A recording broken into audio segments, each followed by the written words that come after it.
Optimization! Yay! You know what there are a lot of in Planetside 2? Buildings. You know what buildings have in them? Rooms, stairs, hallways, choke points. You'd think it'd be easy to get past these, but I guess it isn't, because no matter what server I'm on, somebody is always throwing their guys into these things and watching them all get killed as they try to rush the point. With a little bit of organization or leadership, you can storm any room, but if you act stupid, you'll just waste your max crash and have all the other guys in stitches as the floor is littered with the insides of your squaddies. Let's start this with some fundamentals. A floor plan.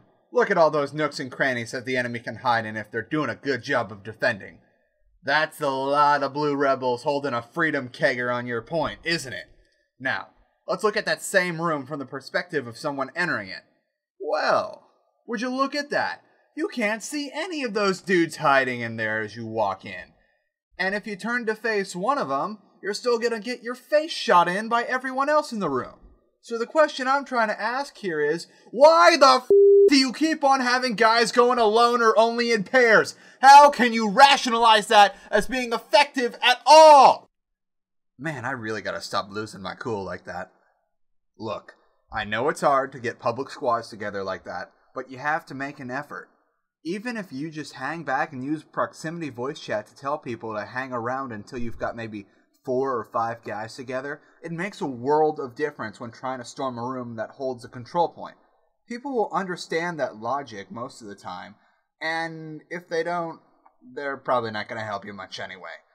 You just got to make sure that you storm rooms in waves, because the enemy is usually pretty well dug in if they're defending. You make your campaigns on Araxis a lot more effective when you go in waves, as opposed to just telling your guys to go get that one point and having them come in 1s and 2s, because they aren't organized. Okay, so everybody together now? Alright, so you all just rush in, right? Wait, no! I shouldn't have said that. It doesn't have to be set in stone, but there's usually a general order of how one should send in their troops if you want to be effective with your units. The only real thing that is for certain is that support units should usually stay in the rear and maybe even hang back a bit in case things go south or there's a proximity mine in the door threshold. You want your medics and engineers to be in the back in case people die in the ensuing fight. And if someone's gonna die, it'd rather not be the guy that can res everyone. And also, what good is a max that you just rezzed if he's just gonna go down in a couple shots anyway? So keep those support guys in the back. As for who goes in front, there's no solid concrete answer, but there is some good logic deciding who should run in first in most cases. People who are packing heavier armor and who will therefore soak up more damage before going down, like say a heavy assault with their shield up or a max unit, should usually take point to spare lighter units damage.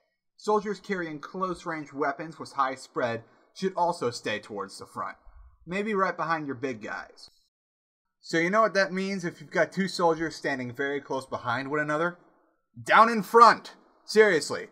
Not only are you effectively doubling your firepower coming from a small portion of space when one guy crouches so another guy can shoot over him, but you're preventing a lot of team killing, a lot of name calling, a lot of crying, and a lot of rage quitting when you observe proper firing lane procedure. Now, one last thing about breaching any sort of room or hell, any infantry-based advancement. Smoke grenades are your friend. Use that smoke screen cover. And on the other guys too, not your own guys. Because you want them to be blinded, not your own guys. Now that we've covered entering rooms and firing lanes, that leaves one more thing. Those hallways. You know what I say to those? Avoid them whenever it's possible. Even with proper entry tactics and smoke grenades, these things are still just meat grinders of death and unhappiness. Nothing demoralizes a squad like getting repeatedly killed in the same 15 feet of space over a dozen times or so.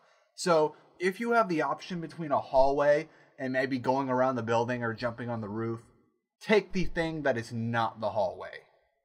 Just do it! Alright, good stuff. Now, let's review. Always bring enough guys to take on every corner in a room. Never go in alone or in pairs. Keep your bullet sponges in front and your support people in back. Remember to have your point soldiers stay down so nobody accidentally shoots them in the back of the head. Smoke grenades are your friends. Use them. Lastly, avoid hallways whenever possible. That's your lesson in tactics for today.